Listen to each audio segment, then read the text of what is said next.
Hey guys, welcome back to the Calm Mind Podcast. Do I usually say hey guys, or is that what I do in this podcast? I don't know. You can. We haven't recorded in, like 2 weeks? So this is... Yeah.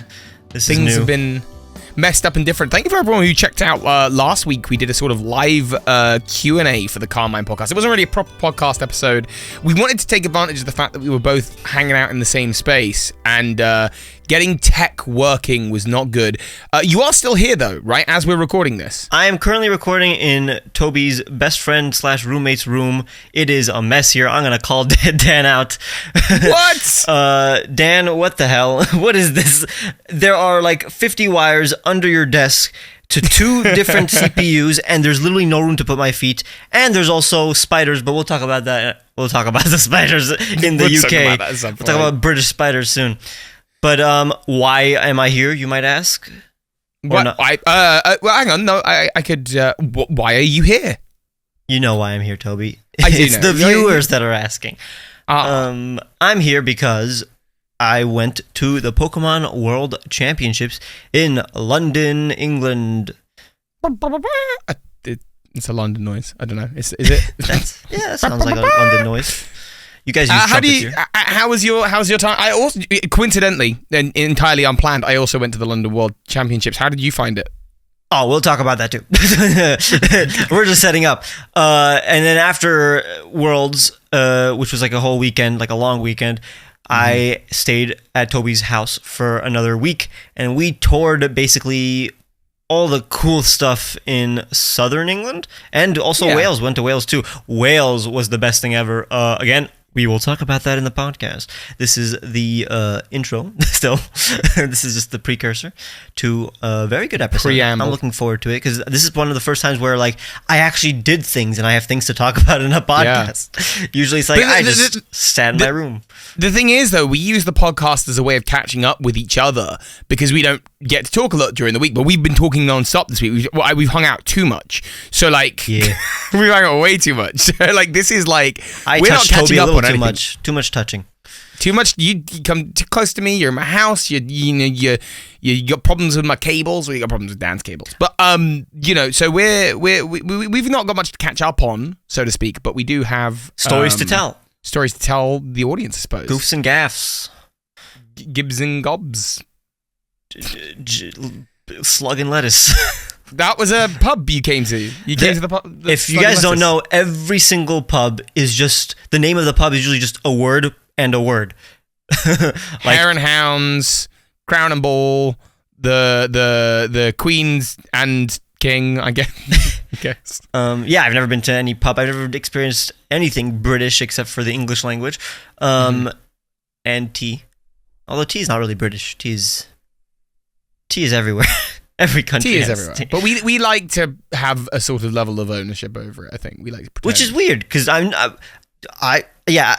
do British people drink more tea than the average person? I think that is a study. I think there was a study that confirmed that. It's a big part of being British, is having a cup of tea. But it seems like it's a big part of literally being, I'd say Asian, or let's say... Is it? I don't know. Well, I guess in the Middle East it's more coffee than tea. Coffee is a big thing in like Middle East, and then also maybe in South America. I don't know. I guess I don't know much about that, because I don't really drink caffeine. So I don't drink a lot of coffee or tea because of my acid reflux. But what's more interesting is Pokemon World Championships. Yeah, that's what I wanted to ask you. We don't need to talk about your acid reflux. No. In this episode. So I arrived after what's it called? There's a name for flights that happen overnight. Intercontinental? No, flights that happen overnight. There's a name for red eye. Oh, I don't know. Whatever.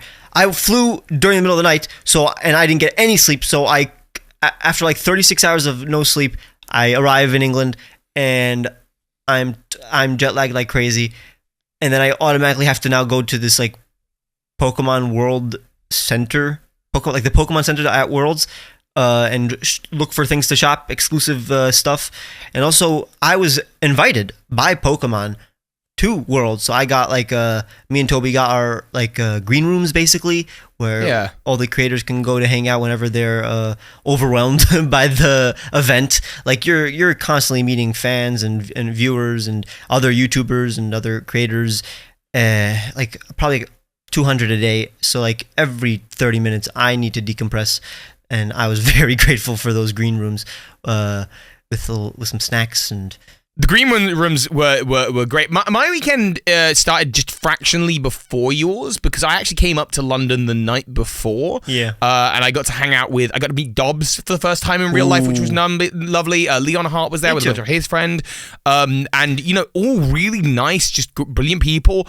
We met up, we had some food. And then the next morning, I had just wrapped up in the Pokémon Center. There was like an early access thing that you were invited to, but your flight got in the way that it arrived meant that you would be arriving at the XL, which is our big convention hall, just after the Pokemon Center slot. And so you arrived, I wrapped up at the Pokemon Center, I wrapped up my shopping, and then immediately came to find yourself. What's crazy is that, so we were both invited by different sectors of the Pokemon company. So like you were invited by the UK version and I was invited by the North American version. And what's crazy is that the UK and American creators had separate itineraries and events and like stuff to do. So like while Toby was at a yacht party, I was actually had nothing. Like I wasn't allowed to go to this yacht party that Toby was on. And then when No, you had an extra Pokemon Center slot, right? That's what was happening. But that's technically nothing. That was just that wasn't an event. Sure. That was just an extra slot for the creators to go to the Pokemon Center before all the other attendees get to go to the Pokemon Center. But then the next day, for example, I had a mixer and you had a completely different mixer. So I was sitting there. I actually came 30 minutes before anybody came, and I'm there. I get to now actually have one-on-one talk with the manager at TCPI, the creator manager, and it was really good for my social anxiety. Honestly, I got to really practice just socializing way more than anybody usually does. Like it's not just for a person with social anxiety, but like the average person definitely does not socialize as much as I did that weekend. Unless, I mean, maybe you're the coolest guy ever, but like I literally had to hug and shake hands with like 300 people. How was your social anxiety that week? Because you say you were buzzing around, you're meeting viewers, you're meeting colleagues, you're meeting other YouTubers. I was extremely anxious the entire time, but after years of therapy, you have your coping mechanisms, or not coping mechanism, but you have like your coping mechanism, I guess. Like healthy coping your tools, healthy coping mechanisms, but also just the thought that every single interaction is just is more exposure therapy. It's just more. It's a good way to get better at socializing. And by the end of the weekend, I felt like a completely different person. Even now, like after the trip, we also like hung out. We went to different places in England and met different people, Toby's friends and family, and that was also part of the exposure therapy, and I felt relatively confident than I would have been. You seemed really good, and actually, like just chilled. And actually, I even more so. Like I noticed, like last night and today, even I don't know. You've seemed more chill, more just happy. Maybe I don't know. You know that the trip's coming to an end or something, and I don't know. You seem I was tired. More relaxed. Or maybe you're just tired. Maybe I was really tired last night, but but I mean, I would again. Social anxiety is very internal. Like I was stressing any time that we were with other people. I was stressing inside, but I guess I didn't show it as much. No, as you I did used a fantastic job. You really did. Thank you. But yeah, so like what happened actually at Worlds? We got a bunch of viewers come up to us saying that they watched the podcast. I'd say 70% of the viewers that came up to us were they said that they also watched the podcast, which was crazy. Yeah. Thank you so much. If you came and said hello, or I mean, even if you couldn't because you weren't there, just like thank you. But it was really quite overwhelming, and getting to meet people that obviously we've been doing this. This has been our recent passion project. So having people come in and say like, oh yeah, I actually listened to you guys. That was one. There was one girl who was like, as far as I could tell, she seemed like really young, like a little girl, like a kid, but very mature for her age in terms of like how confident she was to speak to us. She was super confident. She just came up to us. She was like, "Oh yeah, I actually listened to the podcast," and I remember thinking about like some of the deeper things we've spoken about on the podcast, and I'm like, "Oh my goodness, really? But like, thank you, thank you for engaging with it. I'm glad it's resonating with people, and we're both very grateful for any of you who are listening. But especially getting to meet you and hear it in real life, super cool. Like when I was walking through the Excel Center, which was where this was held. I was constantly like approached by fans and viewers, and I was very happy when that happened. But whenever I was in a group, let's say with Toby and Liam or someone like that, I couldn't get through the center. There was a time where for like a half an hour constantly, we're like in the middle. I'm trying to get to the green room because I wanted to eat lunch or something.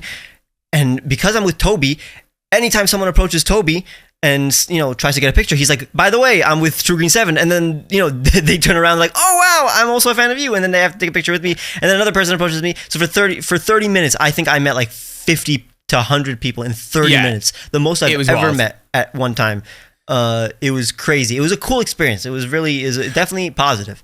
I'll tell you what, that's a really anxiety driven question, that like, oh, hey, do you also know True Green 7? Because like 9 times out of 10, the answer is, oh my God, yeah. And then I'm like, well, he's right here. But like, there's always that one where it's like, no, sorry, and you're standing in earshot, and it's like, and vice versa. I'd actually expect more commonly it would happen the other way, but it just so happens that I'm on camera for most of my videos, so people know to look for me. I think obviously you're but what I will say, because in your videos, obviously you're an avatar, you're a drawing of yourself. Sometimes you look exactly the same. When I first saw you in real life, you were wearing the exact same outfit you've worn in some of your drawn images, and I was looking at you like you've popped out of the screen into real life. It was so exciting getting to see you in real life. Yeah, I was wearing the exact same. I was wearing green stuff and like sweatshirts that I usually wear at Worlds, so it was easier to recognize me. But even though I didn't really want to be recognized, it was a weird. It was very, I don't know. It was counterintuitive, basically, what I was doing. What's funny is that, whenever you ask people, oh, do you know True Green 7? Yeah, I was dreading the same exact thing. But I'm never looking at you when you're asking that. I'm looking at the other way, just in case they look at me and say no. So if they look at me and say, oh, yeah, yes, then I turn around and be like, oh, wow, I wasn't listening. But I was. You were totally listening. I was totally listening. But if they say no, I just don't turn around, or I turn around and say, oh, thank God. I'm like to make them feel better that they don't know me. So like if they don't know me, it's like, oh, thank you for not knowing me, as now I don't have to take a picture with you. And then they're like, oh, okay, cool. It was definitely, again, that was my first, if you didn't realize, that was my first time meeting viewers. That was after 7 to 8 years of, no, I've met like individual viewers, like one every like 3 years at like, randomly at a store or like at an event. Like I went to Pokemon Symphonic Evolutions. You did say that you don't really do events, do you? I haven't been to like a YouTuber event that had viewers or any meetup or anything, but especially after COVID. So this is my first time actually at a convention with viewers and getting approached by many viewers at the same time. It was very cool.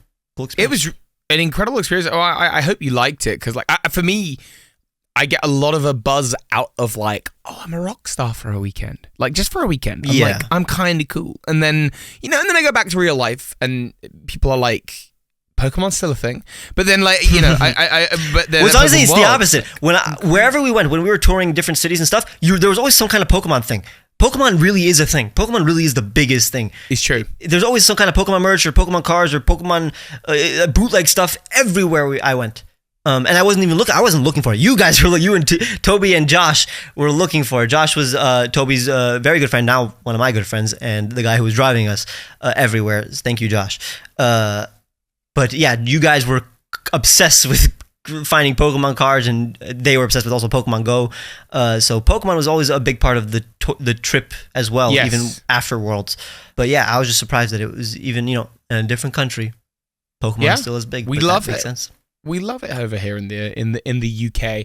I'm trying to think if there was any like big stories from Worlds. Obviously, there was only drama that we wouldn't bring up on the podcast. No, and even that was minimal. I mean, there was but no, I mean there was. I'm trying to think if there was anything that like.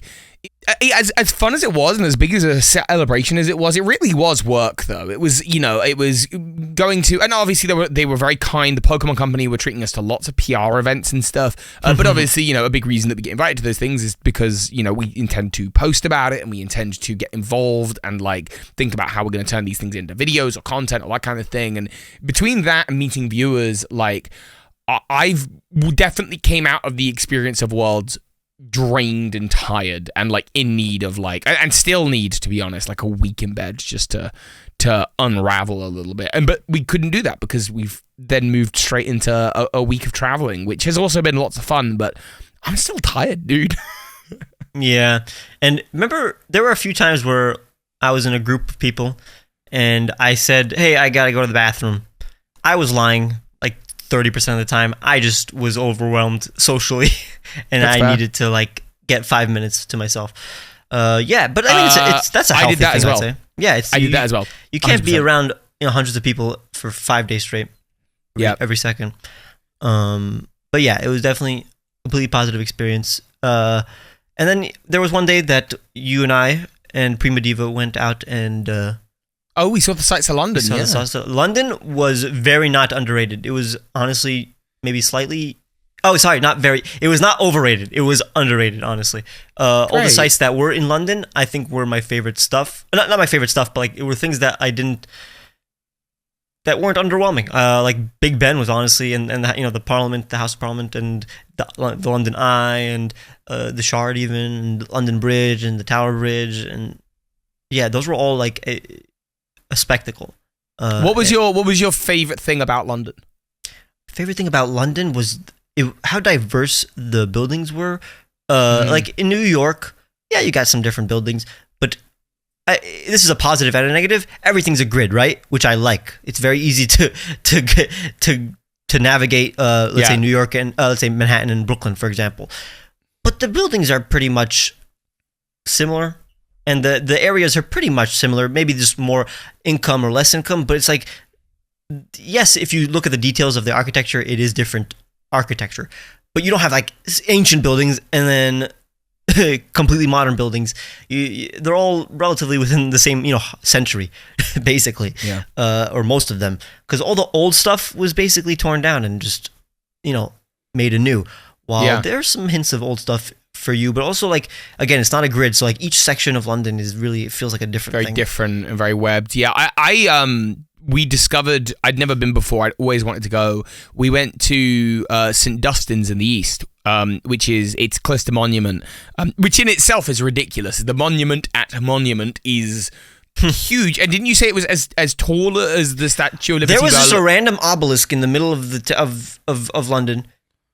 And it's not even in the middle. It's like nonchalant. It's just there. It's not like it's like there's a big park around it or anything. It's just there next to the buildings, and it's taller than the head of the Empire State Building. Like the Empire State Building is bigger because of the hand and torch. But if you just mean Statue of Liberty? You mean? What did I say? Empire State Building? Oh, yeah, the Statue of Liberty. If you were just to measure to the head of the Statue of Liberty, this obelisk was taller, and it's just randomly there in like next to a building.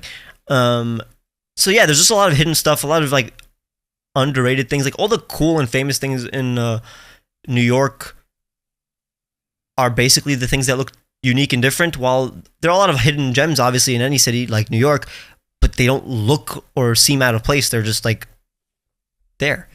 London's like a little bit more, I guess, eclectic, I suppose. It's a little bit more like lots of different things built upon each other over, you are talking literally hundreds of years. Literally like a millennium. Yeah, it's been kind of wild. And I mean, I love it. I think the city it's got so much to offer. It's so colorful. It's so vibrant. There's so much. It feels historical. It feels like giant Boston.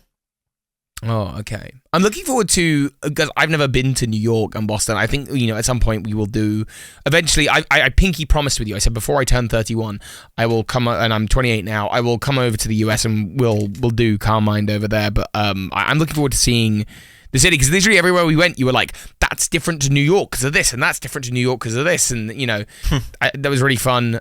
You said that our underground is sort of thinner than the okay, subway. so you guys have the tube, the London Underground. Yeah. The trains are thinner, less room in the trains, and also there's no air conditioning, and also it's way louder. You can't, like, every 10 seconds is like a huge, like, I don't know, like a sonic boom in the subways. So I honestly, while the subways are dirtier in New York, everything else is honestly better.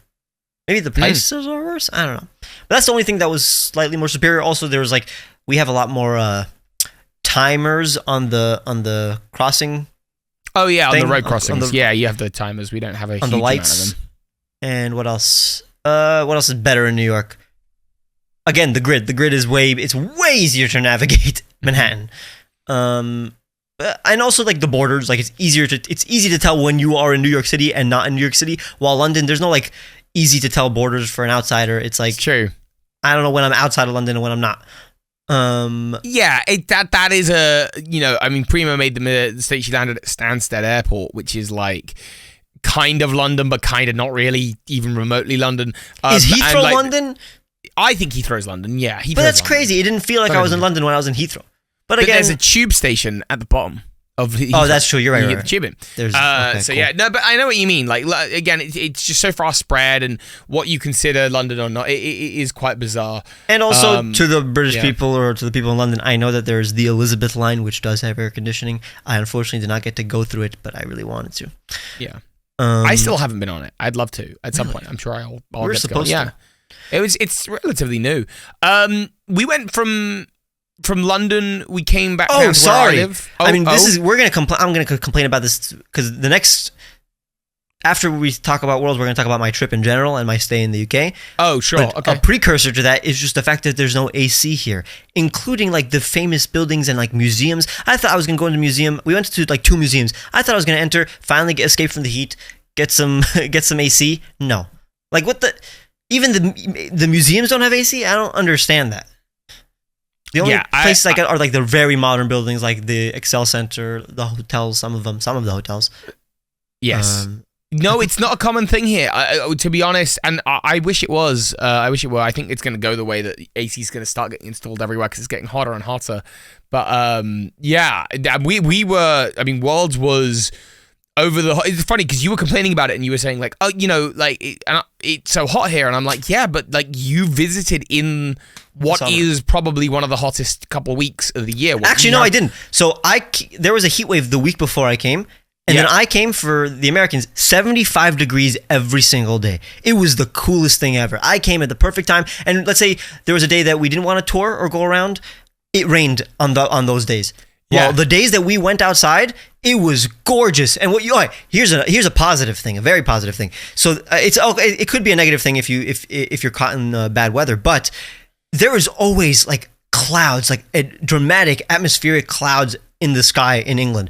But that also and that's cool if you're touring because you'll always get like the best pictures. There's always amazing clouds in the backgrounds. The skies look beautiful, and I'm a big cloud guy. In at least New York, especially during the summer, there's barely any clouds, and even when there are clouds, it's still super hot. But I don't know, there's less clouds than in the UK. But that also means that the clouds can randomly accumulate here, and like you'll just have random rain. Only happened a few times, and again, it's like for like 10 minutes maximum, so it was perfectly fine. But everybody knows that the UK is way more rainy, way more cloudy, but I came at a perfect time where it was partially cloudy every single day, and the clouds were a benefit. But for the most of the time, it's not. It really felt that throughout the trip, there was a recurring theme of like you didn't really like miss anything. Like everything just seemed to line up pretty perfectly, and even the temperature, you're right, like it is still... It's still hotter than I'd like it certainly during Worlds Week. Like the second week was a lot calmer, but the Worlds weekend was like, it was hot. It was gross. Yeah, but we were inside buildings the whole time. I was also dressing stupidly. I was... Toby's never wearing short pants or... I was wearing hoodies on the days that it was the hottest, just for the sake of like... And I wear hoodies without a shirt underneath, but I was doing it just because like they were the cool hoodie, the Pokemon hoodies, and I wanted to wear them for Worlds. And so I was naturally like... Yeah, disgustingly gross. But then, for the most part, the temperature wasn't too bad after that. But even yesterday, when you were wearing admittedly very nice clothes, they were all long sleeve shirt, button down, like jeans, but we were like walking in the middle of a field to Stonehenge, and it was hot. I don't know why you were wearing that kind of stuff. Why'd you decide to wear that? Expecting the temperature to be... It's the same exact temperature that it was the other days. It's literally 75 Fahrenheit every single day. Which is ideal weather for me. Consistent good weather here in the UK. Like I'm telling you, the moment you leave, it's going to be just stormy, rainy, and cold. Yeah. For the rest of the, I was very lucky. I think I mentioned in the podcast, I was really worried about the heat. The heat is not a problem except for I guess some parts of like Toby's house. Like right now, I am very hot, but that's because So in the UK, because they don't have AC, they have to open the windows. And what's even crazier is that apparently they don't have any like screen meshes or screen doors or screen windows. So like in America, when you open the window, the bugs don't come in because you have a screen thing. But here, the bugs come in if you open the window, and I'm arachnophobic. Every single room in the house has like 4 spiders, and I'm staying in Toby's room, and Toby's the opposite of arachnophobic. He can pick up a live spider and put it down and just go on with his day, and he won't even kill spiders, at least until this weekend. But it's a nightmare for me, honestly. Don't come here if you're arachnophobic during the summer. I'm sure we're going to talk about that a little bit later on. What I will say is, we gotta let them in so that they can get out of the heat, because that's not how it works. Has become such a problem. So Toby has a problem where he anthropomorphizes spiders. I treats them like little friends. You can maybe, if you want, treat them like life forms, because they are. But let's not pretend like they have to escape the heat. They gotta escape the heat, but it's not even that hot. It is not that hot. It's literally 75 degrees outside. You know why they've got to escape the heat, though, right? Because the temperature has been getting hotter and hotter lately, and it's got past the point where we can consider it a good thing. Which is why I'm going to say... Spiders die in the cold. They're thriving in the heat. What are you talking about? Man, you're butchering my segue into today's sponsor, Wren. I'm very, very sorry, Toby. Tell me about this brilliant idea that is Wren. Well, Wren is a startup that's making it easy for everyone to make a meaningful difference in the climate crisis. But you should know that because you know the next bit of this ad read. Yes, we've been sponsored by them before. They're a brilliant, brilliant idea and company. So if you guys are interested, you can just visit wren.co/com. And by answering a few questions about your lifestyle, you can calculate your carbon footprint and then offset it with a monthly subscription that supports awesome climate projects that plant trees, protect forests, and remove carbon dioxide from the sky. I liked how it started with the British twang, but then it sort of disappeared slowly. Yeah, because we gotta get serious. But it is a serious thing. Signing up to Wren, though, is easy, and it's an easy way to start doing something about the climate crisis. I know for a lot of people, the climate crisis can feel incredibly overwhelming. Like, how can I ever make a difference and help save the world? But don't worry, the pressure isn't all on you. The questionnaire is quick and easy and will give you a really good feel for your impact on the climate. And once you sign up to make a monthly contribution to offset your carbon footprint, you receive monthly updates from the tree planting, rainforest protection, and carbon removal projects that you support. And you get to see the trees you planted and what your money is spent on.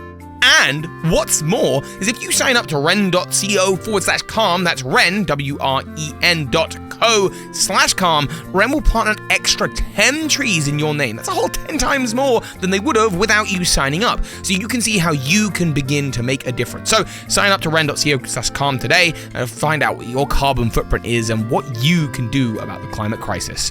Links, of course, are always in the YouTube description. No single person can solve the climate crisis, but we can all make a difference. And thank you to Wren for sponsoring this podcast. True Green 7 out of here. Actually, I'm back. Never mind. Continuing the podcast.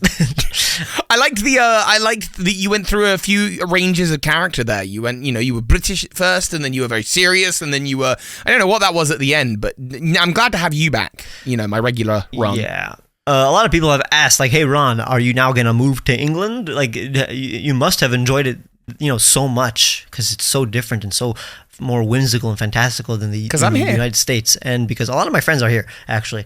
The answer is no. I hate the spiders.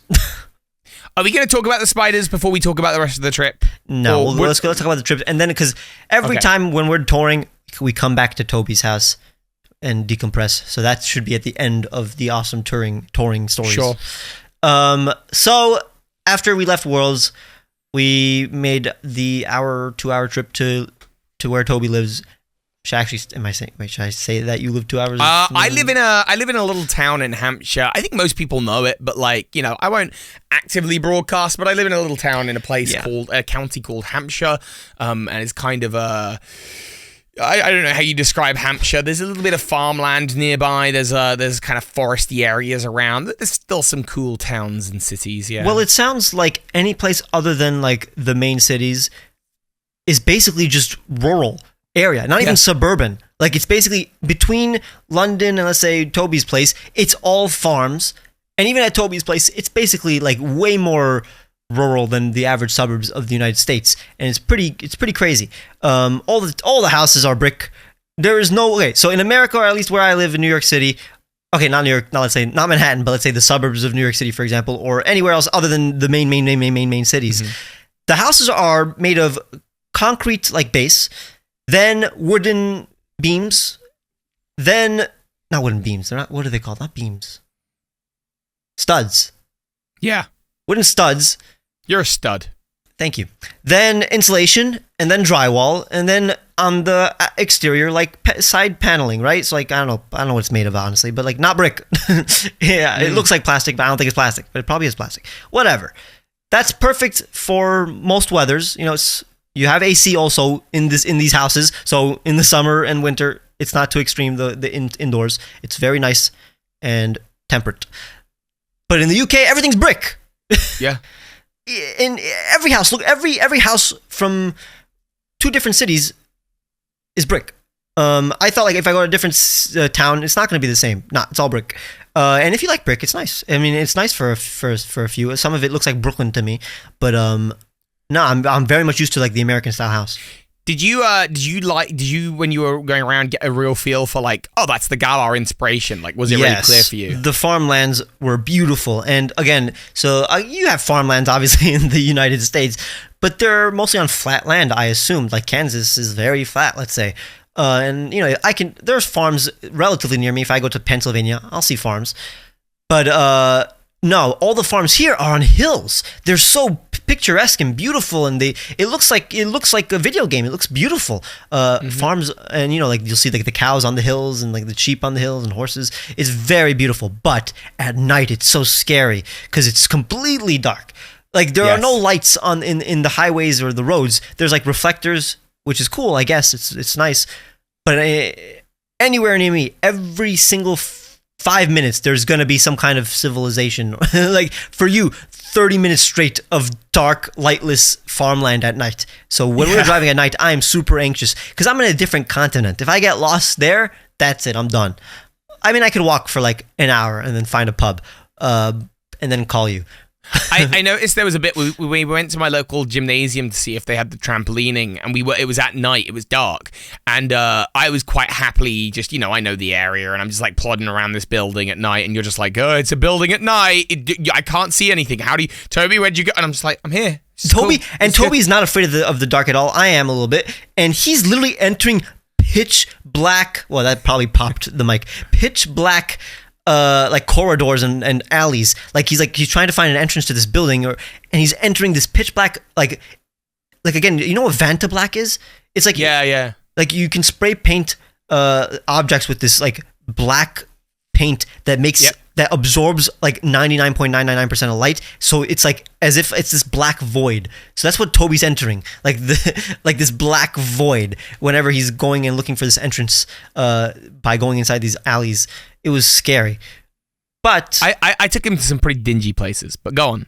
I live in the most suburban part of New York City, and even outside of New York City, the suburbs are still bright at night. Like there's still lights, there's still light posts and whatever. Not here. I mean they are here, but like only in the near houses. But when it's like outside of the neighborhoods, it's completely dark. If you're in deep rural farmland, you're not seeing anything out there. Obviously, if you're in a forest in America, like if you're driving through like the forests of New Jersey or anywhere else, it's dark, it's completely dark. But if it's a highway, it is completely lit. Yeah, I don't get part it. of the atmosphere. There was this really lovely moment that we were driving off to Wales, and you were in the car, and we were driving through kind of a very rural area. You kind of had those golden hills with the hay, again, like you would see in Sword and Shield, just as you enter Turffield. And there was this, I think there was some kind of purpley flowers on the left of us, and you were like, we're sitting there, we got some music on, and you were just like, I think I've just created a new core memory. You seemed very content. We were listening to Paramore, but the poppy, like newer Paramore, so it's not like intense like pop punk Paramore. And yeah, it was just like perfect driving music. I think it was Ain't It Fun, right? Was it Ain't It Fun by Paramore, or was it, let's just say Ain't It Fun, but something like Ain't It Fun by Paramore. Yeah. While driving through these hilly farmlands with animals and crops. It was beautiful. And again, perfect sky everywhere I go. Perfect amount of clouds, all cumulonimbus, nimbi. or just normal Nimbus. If it was cumulonimbus, it would be raining, right? I don't know. I don't know my clouds. It was. I created, I think, 2 to 3 core memories here, but you always do in vacation. Sure. Let's actually let me go in order of the trips so I can naturally touch those core memories. So we went to you, then again you're gonna have to edit the thinking spaces between. So we came and crashed back at mine for at least a day. I remember that. Did we start Full Metal Alchemist Brotherhood there? Yes, I think so. So we finally started Brotherhood with Toby. So yeah, I hate it. Yeah, so I think it's we're not gonna watch more. We're gonna watch more, but I'm just gonna hate it the whole way through. I'm liking it. I'm genuinely really liking it. I thought it was great. I feel like we trained somewhere, didn't we? Because we had to train back. Would we train back? That was later. London that was later. Reason? So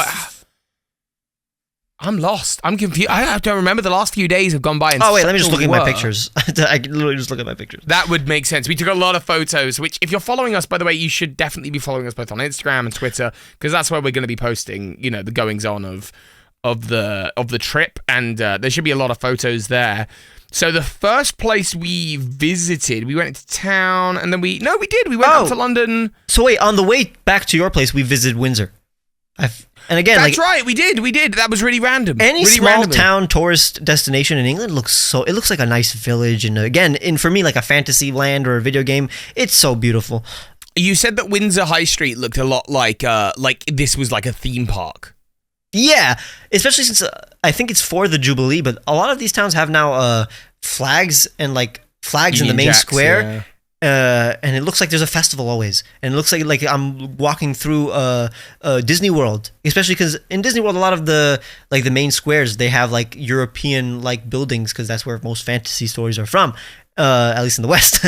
And and each building is a completely different kind of architecture, so it really looks like they were just made for an amusement park instead of just like city planning.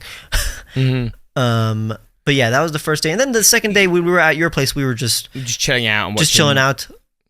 The next day, the next day we went. We had 3 in total. We had 3 big day trips. We had 3 big day trips. So we trained up to London because you wanted to see the castle. So Buckingham Palace is actually probably was the first slightly overrated thing I saw. Yeah. It's just a big mansion, basically. There are mansions in the US. It is palace. And then we got a lift with Josh, who met us, and we went down to Brighton. So Brighton is one of the only beach towns in England? No, there are loads of beach towns, and it's the most famous, though, by far. Okay, so it's the most famous beach town in England. The streets were loved. Okay, not the main streets were a little dirty, but the in between streets, like the winding shopping markets, that was fun. That was actually my favorite shopping market in any place that we were in. And then we went to see the pier. The pier was, there are piers there are better piers in the US. The pier looked like it was about to fall in. Whoever's supposed to be maintaining that might want to take a look, because I would constantly be looking down, and I was like, this is gonna fall through. I was that had me going. I was like, oh, I don't know about this. And every day that I'm there now, it seems like the British eat a lot of meat. Every meal is some kind of meat. Yes. And I try to stay away from a lot of beef, so I'll have beef once a week. But you guys, you're having a lot of beef, and I don't eat pork. So my only option is always chicken. So I'm eating chicken for every meal. So when we were in Brighton, I'm like, okay, let me have some pasta. Let me have Italian instead. And it makes sense. I like eating Mediterranean food on the beach. It was a very nice experience. It was gorgeous. And then we came back so we got the lift back up to London, and then trained back from London, because you also wanted to see London at night, which we hadn't done while you were at Worlds. And we kind of, in a quite paced walk, made our way through Central. We got off at Piccadilly and we walked down to Waterloo to get our train. And there was this really weird coincidence where we were just talking about someone that you know, and you said, oh, that girl looks like her, and you pointed to someone randomly in the middle of London, and it was someone I knew. It was absolutely bizarre. London's, sort of millions of people, right? You just happened to choose and point to someone that I knew. It was so weird. I still cannot get over it. Yes, it was marvelous. And as you expect, city at night looks beautiful. Any city at night looks beautiful. So, I mean, I wouldn't say it's better than New York City at night. It's a completely different experience. I think more colors than New York City at night. But New York City at night is definitely brighter. And honestly, the pictures are better in New York at night. Like, the pictures that we took are cool, but like, that was only of a few monuments. But like, yeah, New York City, like the skyline at night is very nice. I think the London Eye at night is quite nice. Yes, beautiful. Because there's a building next to it that has a lot of different coloured lights reflecting up on the surface of it. You made a good point about Big Ben and Westminster, which is they light the wrong side of it. Yeah, what the hell? They just all the lights are on one side of it, and then the other side, which is the side you'd want to look at and get a photo of, is completely dark. Maybe they turn the lights off specifically because too many tourists on a Friday take pictures. I don't know. Maybe it could cause congestion on the bridge. I have no idea. Was it Friday? That was like Thursday. That was Wednesday night. That's Wednesday. Yeah, but we've been busy. Yeah. Then the next day we watched more Full Metal Alchemist at your house, decompressed, chilled. And the day after we went to Wales, baby. Wales. So Wales was sick. We started with a very direct trip to Cardiff. Cardiff was pretty nice. We met my friend Dean, who many of you might know from TikTok. And Dean is recommended this place to eat, Fat Hippo. Oh, if you are going to Cardiff, go to Fat Hippo. Best sandwich I ever had. Wow. It's so funny you call them sandwiches. I mean, it was a burger. It was like a chicken burger, but I mean, if it's a chicken. When it's fried chicken in brioche, it's not a burger anymore. It's a chicken sandwich. I don't know about that. It's not a burger. A burger is like ground beef or meat. You can have a chicken burger. Shut up. But you just call it a sandwich. I actually rarely have chicken sandwiches. So again, like I only really eat kosher meat at home. Sure. But when in Rome, technically half of England was part of the Roman Empire. So when in Rome, I do as the Romans do, and I will try. I think you should try as many food as you can in a vacation. I agree. On vacation, because it's exotic foods. You're gonna do it.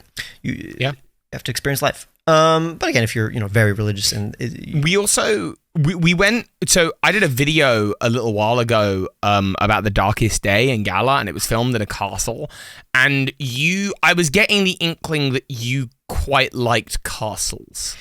Yeah, because there are no castles in England. I mean, sorry, there are many castles in England. There are no castles in the U.S. of A, unless they're like the last castles ever built ever.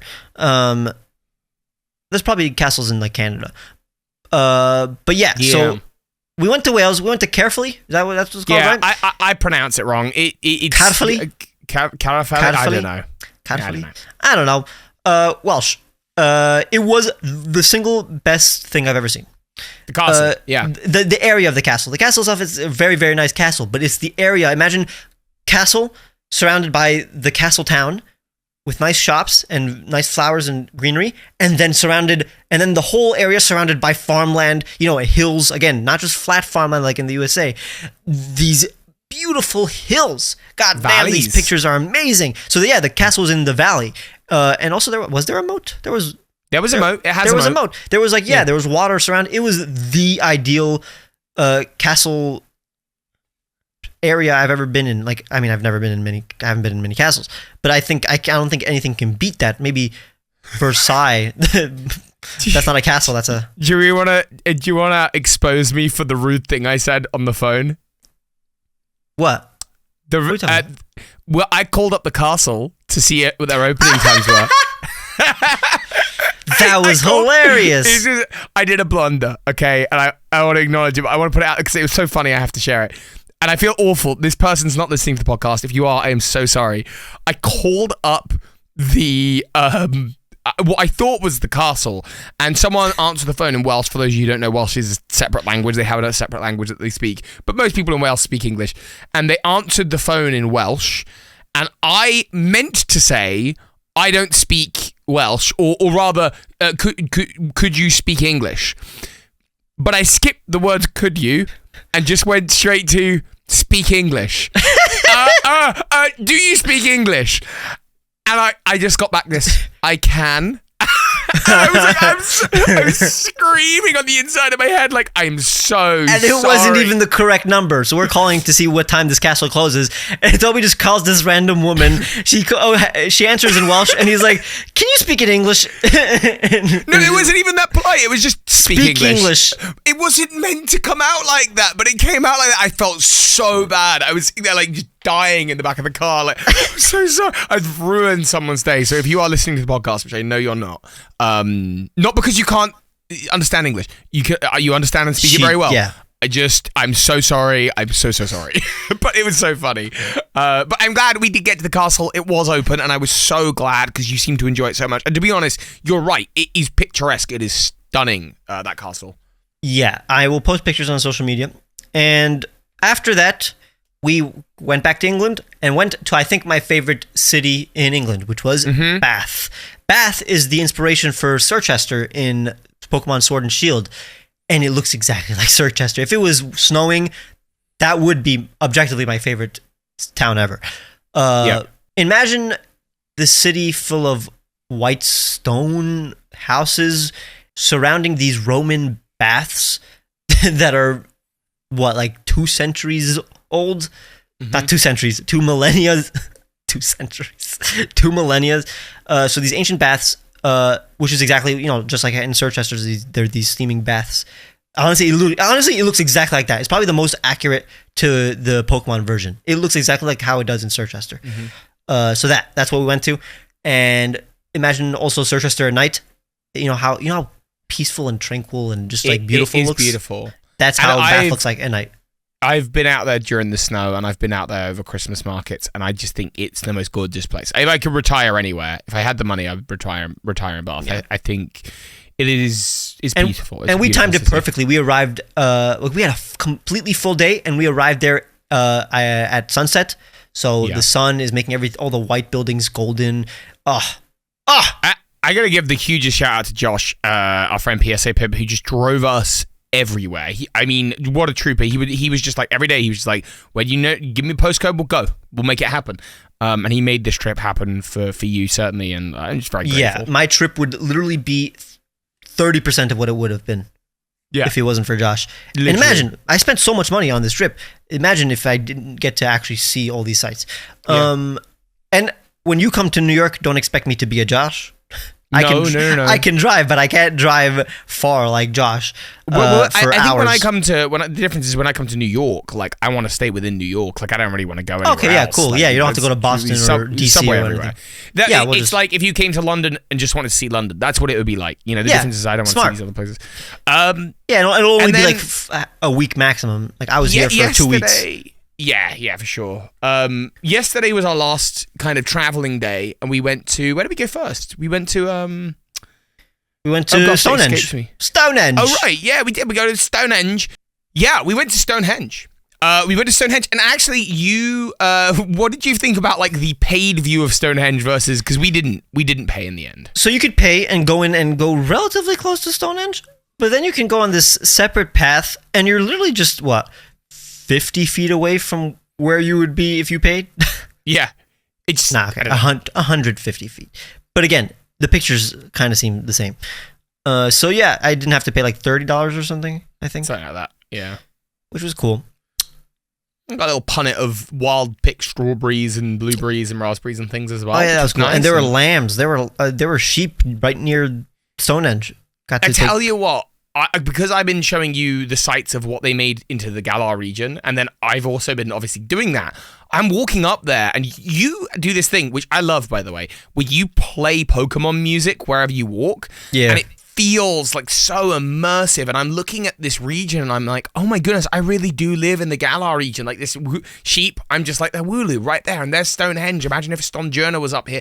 Like, I can see it so clearly. It's wild. Yeah, it's crazy to me that, like, other Poketubers, like, they play Pokemon way more than me, but then, like, when they're out and about, they, for a good reason, because they don't want to get burned down, they don't experience Pokemon. While for me, it's the opposite. I experience Pokemon through the real world by, let's say, walking around, let's say, town or a forest or these monuments and listening to Pokemon music while I'm there, and then feeling like I'm in the game. It's just a different way of experiencing this franchise. But yeah, again, every day was perfect. I don't have to describe the weather of every day. It was literally the same picturesque weather every single day. And then after that, we went to the Cotswolds, a collection of the most villagey villages in England. Like literally, if there wasn't electricity, it would look like a medieval village. If anyone's ever seen Hot Fuzz, these little villages out in rural farmland, and it was so bizarre because like I've never been to the Cotswolds before, and like I can just imagine the interwoven lives of the people that live in this village that must know each other really, really well or intimately. I live in more of a town and like I'm used to growing up in cities and stuff. So like it was super bizarre to me, even to me, like going in there, I was like, oh, wow, this is like the kind of place you'd stop off for maybe like a pub lunch on a day trip somewhere, but I can't imagine actually living there. It's wild. So different. Yeah. Again, perfect tourist destination, but my last place I want to live. Just me. On the way back, we met up with Game Boy Luke. And we've been hanging out with him for the last day, and we're still hanging out with him. Like after we're done recording this, we'll go back to hanging out with Luke. Hang out and then hopefully in the next to next episode, he'll be a guest. That'll be cool. He's a gem. So he and I both grew up like not too far from each other, which is how we've managed to kind of have that collision and meet in with each other. And we've got like little, I don't want to say like, it's not like we've got in-jokes or anything, but just occasionally stuff will come up and you're like, that's because we live in the same like part of the world. And he's a lovely dude. He's so nice. Very much so. Honestly, exactly as I expected he would be. What's funny is that, I mean, we were hanging out with other YouTubers, especially in Worlds, but like there were other like hangout sessions that we didn't even mention. Like, for example, the final night of Worlds, or like after the ceremony, like the night after Worlds. What is that? The night after Worlds or the night after the ceremony? Like the night after the closing ceremony? Yeah, I'd say the night after closing ceremony, the night after Worlds, it's the same. The final night of this entire event, we hung out with like Liam, Sophie, A-String Liam, if you have Tira Star, and then PSA Pimp, and Phoebe. We've talked about Phoebe a billion times. We don't have to say Phoebe. We don't have to mention Phoebe. Phoebe's She's always there by adventure. default. She's always around. She was always there. And we just had dinner, went around town, had the best ice cream I've ever had in my entire life. Oh, and I'll never get to have it again. Unless I have to. You're gonna have to come back for it. It sucks. It really was the best ice cream I've ever had. That evening was my favorite evening of Worlds, and everyone said the same thing. We all said the exact same thing. Like Worlds was fun. Worlds was work. That evening where we all just got to just gel and enjoy each other's company and like see friends. Oh, it was so nice. It was so nice. Yeah. And I mean, I have way more complaints. I'll complain about things next time. Less about the UK, but more things that I just experienced that I just have a problem with. Things that I have a problem with in general. I'm sorry that your time here was so horrendous, and I'll be sure to, you're still here for another night. I can make it worse for you, so don't say anything too bad until the next podcast. Please do, so I have more things to talk about in the podcast. You're going to complain. I think we'll talk about the spiders next time, maybe. Yeah. Let's generate a Pokemon. We're going to generate a Pokemon, right? That's like, we still do that. We still do that. Yeah, because here's the thing. Yeah, we usually don't have this much to talk about because we're not literally going on vacation every week, but this is, this is the 1 week that we are. So I'm generating for the first time, and actually, I've just generated a Pokemon I quite like. Nice, finally. I like Electrike. It's a cool Pokemon. Not the best in the thumbnail, but because not because it's a bad Pokemon, but because it's just the configuration of its head. But yeah, I'm a fan of Electrike. I'm probably a fan of Manectric more than the average person. It's very nostalgic for me because I would never use it. I don't think I've ever used a Manectric, but it's always been there since the beginning of my journey because I started with Generation 3, and it's always like it's a viable option. Like throughout the entire journey until maybe you can. Honestly, no, the entire time I think Manectric is one of the most viable electric types in Hoenn. Like, what's a better electric type? There aren't that many. Manectric's cool. I always remember opening up. They did this really weird thing. So with Pokemon theme decks, which I famously dislike, as I've been telling you about in the car. I was like, I don't like the new Pokemon theme decks. So, with Pokemon theme decks, with the old ones, you used to have like, so if you buy the Espeon deck, you get an Espeon Holo, right? If you get the like the deck with Hitmonchan in, you get the Hitmonchan Holo. Makes sense. With EX Ruby Sapphire, they for some reason, and I do not know why. The Ruby deck has a random holo as its main holo, and for some reason they put in a Manectric into my theme deck, which is super weird because Electrike isn't in the deck, so you can't even use it. It's just a random Manectric holo. Huh.